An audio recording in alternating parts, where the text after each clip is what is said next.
15 Tips for Effective Presentations, Part 2. Tip 7. Speak freely. The headline speaks for itself.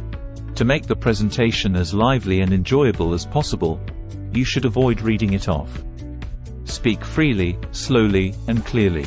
If you are not yet confident in what you are presenting, try using note cards.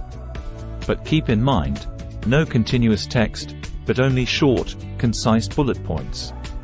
If you use note cards to support you, it is especially advisable at this point to memorize at least the beginning and end of your presentation, as eye contact is crucial at these points. Tip 8. Avoid filler words. In order to make your presentation flow as smoothly and confidently as possible, you should avoid using filler words such as so, and so on. For your listeners, these words convey insecurity and inadequate preparation. Tip 9. Bring along something to share. In addition to a handout, other small takeaways can also significantly improve your presentation. For example, if you are giving a presentation on gummy bears, why not offer some to your audience? If you are giving a presentation about your fishing hobby, why not show the audience your fishing equipment? Tip 10. Use different types of media. A presentation can quickly become boring and monotonous. To avoid this, it is advisable to use different types of media. For example, combine videos and flip charts, use the whiteboard, or show something practical on a model. This will increase the attention of your audience enormously and will help in keeping them engaged until the end. Tip 11. Use effective pauses. When giving a presentation, you should keep in mind that you have already heard the content several times. Your audience probably hasn't. Therefore, give your audience enough time to read and understand the content of your slides. Effective use of speech pauses is a master technique. It is one of the most versatile tools in a presenter's toolbox. Yet very few people perform it well. A pause, if used correctly, can add a great deal to your presentation or speech. Pause before, during, or after saying something that you would like to emphasize.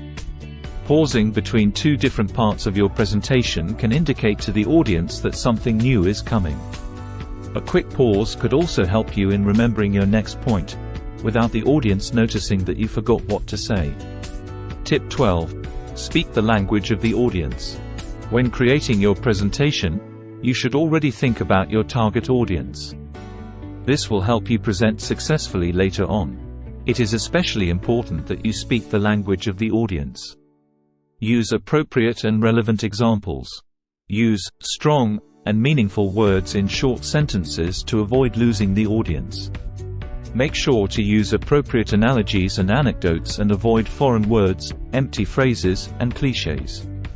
If you have to use foreign words, explain them in a handout or footnote within the presentation.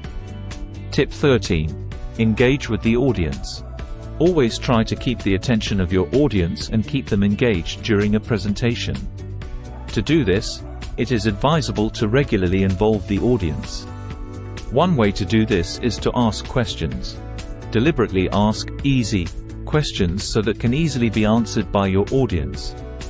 Another way to involve the audience in your presentation is by interacting with them.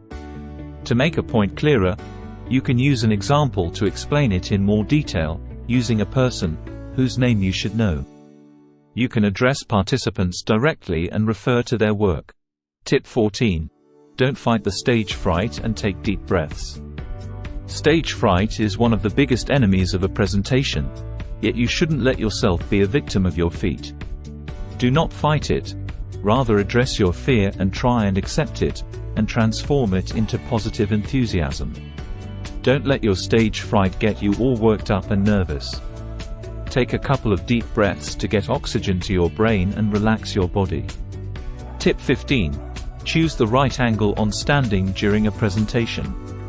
One of the most frequent questions that speakers ask themselves during a presentation is, how do I best position myself, and where do I stand in front of the audience? You have a free stage without a podium. In many cases, you will be facing your audience in a free space, without a podium. This gives you a lot of room to move, but at the same time, It creates uncertainty because you don't know how to position yourself properly or how to move. Avoid standing frontally in front of the audience. This frontal facing is unconsciously perceived negatively by the audience. It is perceived by the audience as a kind of frontal attack and causes stress in your audience. Make sure to stand slightly to the side of the audience. You have a podium at your disposal.